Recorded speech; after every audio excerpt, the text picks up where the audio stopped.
Dans Mufasa de Lion King, il y a un mot puissant, Milele. Plus loin que l'horizon, plus loin que l'ombre des nuages, il existe un endroit qu'on appelle Milele. Milele, ça signifie éternité. It lives in you. Mufasa parle d'un royaume abondant, un royaume où il y a assez pour tous. Un royaume qu'on peut voir même avant d'y être.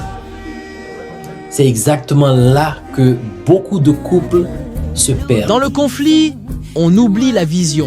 On voit le reproche, le ton, le regard, l'erreur du moment. On ne voit plus l'horizon, on ne voit plus le royaume qu'on voulait construire ensemble.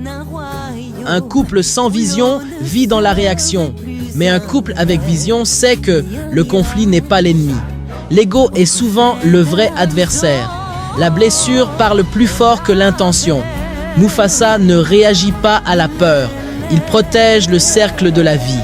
Dans un couple, protéger le cercle, c'est choisir la conscience plutôt que l'attaque, choisir la stabilité plutôt que la fuite, choisir la vision plutôt que l'orgueil. Milele lives in you. La paix que tu cherches dans ton couple ne commence pas dans la bouche de ton partenaire.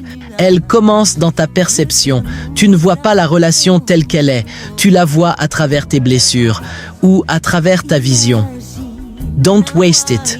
Ne gaspille pas ton couple à vouloir avoir raison. Ne gaspille pas ton énergie à défendre ton ego. Ne gaspille pas une relation potentiellement puissante à cause d'une perception non examinée. Le cercle de la vie est grand. Il y a assez pour 2 personnes conscientes. Question pour toi. Dans ton couple, est-ce que tu réagis à la peur du moment ou est-ce que tu protèges la vision à long terme? Le 6 mars, j'enseigne comment sortir des conflits, non pas en changeant l'autre, mais en changeant le regard. Atelier gratuit, le pouvoir de la vision.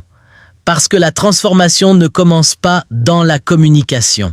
Elle commence dans la perception. Écris vision en commentaire ou envoie-moi un message pour recevoir les infos. Milele, ne gaspille pas ce que tu pourrais construire pour toujours.